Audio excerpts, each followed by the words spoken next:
Hi friends, welcome to limitless L. ఈరోజు మేము ఉండే ఊరు నుంచి మా సొంత ఊరికి అయితే వెళ్తున్నాము.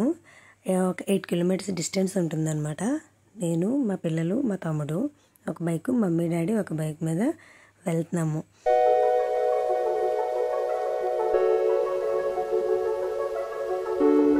మా సొంత ఊరు నుంచి మళ్ళీ ఇప్పుడు మేము వెళ్ళే పొలానికి 6 నుంచి 7 కిలోమీటర్లు ఉంటుంది ఫ్రెండ్స్. చిన్నప్పుడు అయితే ఇదంతా నడుచుకునే వెళ్ళేవాళ్ళం అనమాట. ఇప్పుడు రూట్ ఉంది కాబట్టి బైక్ మీద వెళ్ళిపోతారు అందరూ కూడా. ఇంకా ఆ రూట్ అంతా కూడా జీడి తోటలే ఉంటాయి అన్నమాట.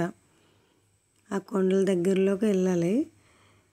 ఆ కొండలో ఆ గ్రీనిష్ చాలా బాగుందన్నమాట. మా పిల్లలు కూడా బాగా ఎంజాయ్ చేశారు, ఆడుకున్నారు కూడా. చెట్ల మీద కదా ఎక్కి ఆడుకుంటున్నారు వాళ్ళు.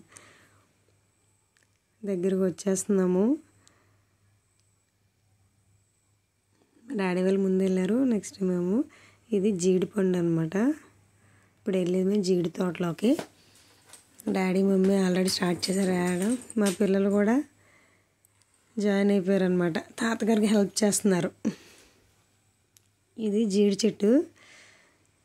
జీడిపండు ఇలా ఉంటుంది ఫ్రెండ్స్. జీడిపండు, జీడిపక్క, పక్కనేమో పచ్చి జీడిపక్కలు అనమాట. అవి పెద్దవి పండు అవుతూ ఉంటుంది.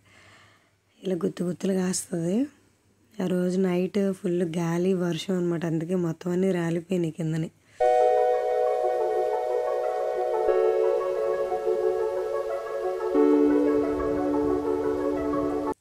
ఇది ఎల్లో కలర్ జీడిపండు కదా, రెడ్ కలర్ కూడా ఉంటుంది ఫ్రెండ్స్.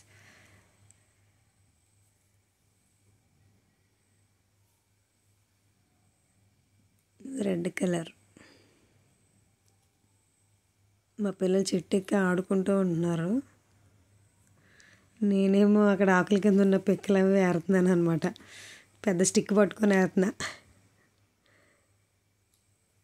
నెక్స్ట్ టిఫిన్ తెచ్చుకున్నాము. టిఫిన్ తినేస్తున్నాము. పిల్లలకు కూడా టిఫిన్ పెట్టేస్తున్నాను. మా తమ్ముడు పాపం కష్టపడుతున్నాడు అక్కడ. నెక్స్ట్ టిఫిన్ చేశాక మేము కూడా జాయిన్ అయ్యాం అనమాట. అవి పాతవి తీసినవి అన్నీ. ఇప్పుడు ఏరిన పిక్కలన్నీ కూడా పండు పిక్కని 2 సపరేట్ చేస్తున్నాం అనమాట. ఒక 10 కేజీల వరకు ఏరాం friends. Thank you for watching. Like, share.